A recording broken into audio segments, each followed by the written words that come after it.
ሄሎ ማነ ቤት ኪራይ ባለቤት አልነገረችም? ቤት ኪራይ አንድ ወር ሳትከፍል ሁለተኛ ወር መጥቶብሃል። እየሞከርኩኝ ነው ትላለህ እንዴ? አተሰማም እየሞከርኩኝ ነው። ያንተን ቤት ኪራይ ልከፍል እየሞከርኩኝ ነው። የልጆች ትምህርት ቤት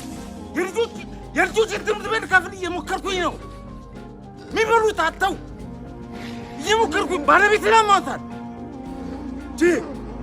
ሰው አይደለ እንዴ? ይኸው ተመልከት። ይሄ የልጆች ጌም የሚጫወቱበት ልሸጥ እየሞከርኩኝ ነው። አስብ እንጂ ሁሉም ሰው እየሞከረ ነው በዚህ ሰዓት። እጁን አጣጥፎ የተቀመጠ ሰው አይደል እንዴ? ታገሰኝ በቃ እየሞከርኩኝ ነው።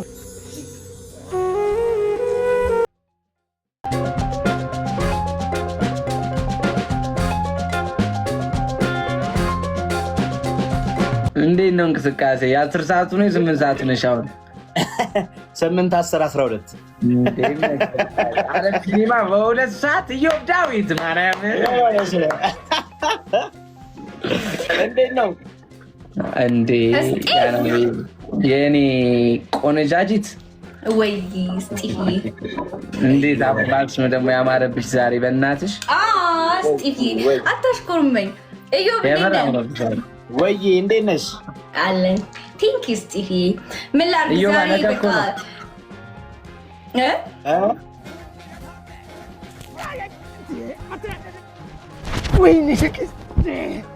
ወይኔ የበላኝ ይሄ ከይሲ ጭራሽ ልጄን ከእጄ መሞንጨፍ ሳያንስ ልትግጠኝ።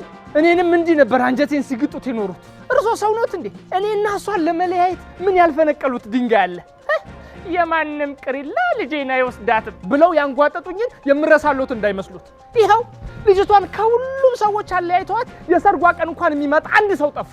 አንድ ሰው። እኔንም ሴት ሚዜን ያሳጡኝ። በቃ ብቻዬን ማደረኝ። አንዳች የሚያለያይ ነገር ያለያያችሁ። አሁንም ቢሆን ልጄ ወርቅ ናት። አንተ እንደውም እኔ ባለውለታው ነኝ፣ አመስግኑኝ። የማይሄድ ዕቃ ነው ያነሳውሎት። ዝጋ ምናምን አስነክታት ነው እንጂ በጤነኛ አእምሮ የኔ ልጅ አንተን አትመርጥህ። ጠብን ያረኳት ጠይቋት። እውነት ነው የኔ ልጅ ወደሽው ነው? አሁን ገና ነው የሞትኩት። አሁን ይሄ ከዚህ እንደው ምን ይወደዳል? ሳቁ፣ አስተያየቱ፣ አኮሰታተሩ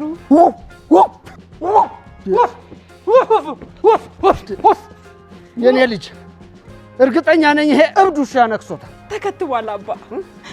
ከምንም በላይ ደግሞ ጥሎሹ። የምን ጥሎሽ ነው የምትይው የኔ ልጅ?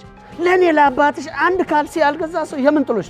አንተ በጥሎሽ ነው ምናምንህን ያስነካት? አዎ እኔ እድሌ ጥምም ያለ ጠማማ ነው። እኔ ስንዴውኝ አሜሪካ ብገባ ፓስታ አድርጎኝ በእርዳታ ወደ ኢትዮጵያ መለስ ነበር። እኔ ጥጦኝ ካናዳ ብገባ እኮ ቲሸርት አድርጎኝ 2 ዓመት ለብሶኝ ቦንዳ ነው ብሎ ይመልሱኛል። ጋሽ አታ አንድ ተኩል ቁረጥለት እንጂ ምንድነው? ጋሽ እኔ ብርቱካን ቦን እያልኩት ነው፣ ልጣጩ ነኝ። እኔ ምስር ቦን ከቆሻሻ ጋር አብረው ነበር የሚለቅም። እጣም ቦን አልጨስም። እኔ እንጀራ ቦን ባለቤቶቹ ደፍተውኝ ውሻ ነበር የሚበላኝ። ጋሽ አሁን በእናትህ አታልቅስ። ከዚህ በፊት ስራ ሰርታ ታውቃለህ? እኔ ያልሰራሁት ስራ የለም፣ ግን እድል የለኝም እያልኩት ነው። እኔ ሹፍርና ተቀጠርኩ። ከዛ ሰው የሆነ ቦታ እንሂድ ብሎ ለነዳስ ኳላ ተቀመጣ። ለምን ስለው እኔ ነኝ የምነዳው፣ የተቀጠርኩት እኮ ነኝ። በቃ እሱን ተውኩና ደግሞ መቃብር ቁፈራ ጀመርኩ። ከዛ ደስ ብሎኝ የመጀመሪያ ቁፋሮ ላካሄድ ስል ተደወለ። ሳነሳው በቃ እንዳቆፍር ሬሳው ተነስቷል አይሉኝም ጋሽ። የሚገርም ነው። መጀመሪያም አልሞተም ነበር ማለት ነው። አልሞተም ጋሽ። ደግሞ እሱን ተውኩትና ደግሞ ወፍጮ ቤት ጀመርኩኝ። ነፊነ ብሎ አስገቡኝ። ከዛ ወንፊቴን አንስቼ ለነፋስ አምጦ ብሎ ተቀበለኝና ወንፊቱን ሰፌድ ሰጠኝ። ምንድነው ስለው አንተ አትነፋም አበጥራል። እሱንም ተውኩትና ደግሞ ካፌ ይሻላል ምናምን ሲሉ ሻይ ማፍላት ባሪስታነት ጀመርኩኝ ማለት። ከዛ ትእዛዝ ታዞ ሻይ ላፈራ ማሽን ምን ተው እንዳነካ ማሽን አንተ በማሽን ሳይሆን በማንቆርቆሪያ ማታ በር ላይ ነው ሻይ የምታፈሉ አይለኝም ጋሽ። ግን ታዲያ አሁን እኮ ስጋ ቤት ነው። አንተ ደግሞ ስጋ ቤት ሰርተህ አታውቅም። ኧረ ጋሽ ምንም አያቅተኝም፣ የሚመኑኝ እንዴ እኔ ስጋው ላይ ሳሙራይ ነው መሆንበት። ደግሞ መቁረጥ ምን ይከብዳል? እኔ ባስሌ ትኬት ቆራጭ ነበርኩኝ። ጸጉሩላ ቆርጫለሁ። ቁርጥ ቤቱላ ነበርኝ እኮ ፒያሳ አትክልት ተራ የቲማቲም ማለት ነው። እና ለማነህ ጋሽ እኔ ከነብሮ ላይ አንበሳ ነው የምቆርጠው። ከሻኛ ላይ ራሱ ጋሽ እኔ ሰንበር ሳላውጣ ቀራለሁ ጋሽ። የሆነ ደንበኛ ራሱ ስጋ ገዝቶ ሊያስፈጭ ሲል መብራት ከሌለ የራሱ የበሬውን ስጋ በበሬው ጨጓራ ነው መንፈጨው ጋሽ ሲመጣሽ እኔ ጌታ እኔ እኮ ከሳሎን ቤት መኝታ ቤት ከመኝታ ቤት ሽንት ቤት በባጃጅ መመላለስ ልጅ አሁን ግን አይሱዚ ጀርባ ላይ ጢሎ እንደተንጠለጠለ ጻል ልጅ ሁሌ ከጀርባሽ ስታይ ማይደበረኝ እኮ በፍቅርሽ ምክንያት ነው። እኔ ለማይን ሰው እኮ የኋላ ታሪክሽ እኮ ነው መስሎ ሁሌ ከጀርባሽ እየተሰለፍኩ እና እኔ ከጀርባዬ ተከተለኝ ብያለሁ። ላንቺ ስል ሸማቾች ተሰለፍኩ፣ በስንቱ ተራ አስከባሪ ተሰደብኩ፣ ከስንቱ ወያላ ተናነኩ። ኦረ በፍቅርሽ ተጨነኩ። ድህነት ሳላስጨነቀ እኔ እንደ እኔ እኮ ተወልጄ እትብቴ ነጋሽ ደገፉ ነው እልል ድል አድርጎ የቀበረኝ ከዛ ሐውልት ተሰርቶለት 40 የተደገሰለት እኮ የኔ ትብት ነው። ስለምን ድህነት ነው የምታወሪው? ኧረ በእናቴ ፀሐይ ይበቃኛል፣ አትጨመርብኝ። ፀሐይን እኮ እኔም ባንቺ ነው ያወቅኩት። ሌላ ጊዜ ቢሆን እኔ ግቢ ውስጥ ባለው የብርቱካን ዛፍ ስር ተጠልዬ ዛፉን ውሃ ሳይሆን የማንጎ ጁስ እያጠጣሁት ነበር የኔ ብርቱካን።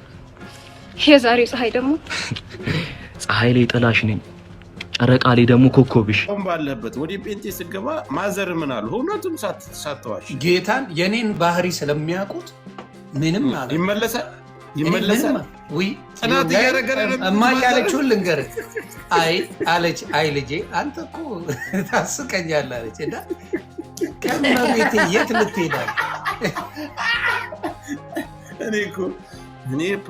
እህቴም እንደዛ ነው ያለችኝ። እህቴ ይሁን እያለ አንተ ከመቤቴማ የትም አትሄድም፣ ዝም ብለህ ዙር አለች። ዙር እስቲ ደክሙ ትመጣለህ። ዙር እስቲ ደክም። የመቤቴ ጉዳይ አይሆንልም። ለምን እናትና ልጁ ብዬ ነው። ስንት ቦታ ደረሰ እኮ ሙስሊም ሆነ። ዮሪ በጣም ከሚገርም ነገር ዓለም የሚያውቅህ እግዚአብሔርም የሚያውቅህ በምን መሰለህ? ክብሩ ይስፋ ለእናትና ልጁ ምን ይሄን እኮ ፌስቡክ ላይ እኮ ነው የምንተዋወቀው። ከፌስቡክ ጀምሮ ማንም የሚያውቀኝ ከፌስቡክ ጀምሮ ግን ማየቱ ጠቀመኝ። ለምን መሰለህ? አሁን አልቆ የዛሬ ስንት ዓመት ለምን እንደሆነ ታውቃለህ? አሁን አልቆ ባለፈው የጴንጤነት በስድድብ ሆኖ 15 ቀንም አልቆየሁም። በዛው ነው ማንም የመንገድ ዝውውር ነበር ያደረኩት። እኔ ጴንጤ ሁለተኛ ነው እንዴ ተመለስከው? 15 ቀን ነበር የጴንጤው እኮ 15 ቀን ነበር ይዛል። ያ አይቆጥም ሙስሊም ለመሸጋገር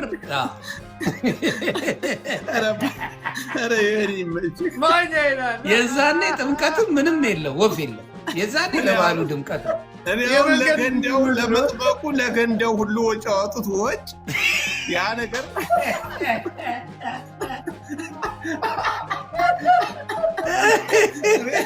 ኧረ ወጪ የለም ፍሪ ነው።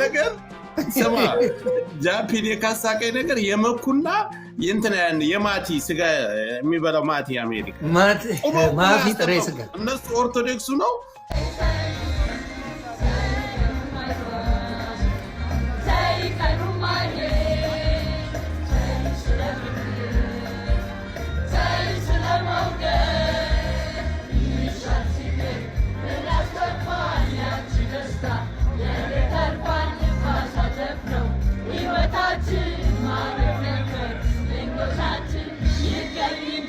Welcome in, Gil.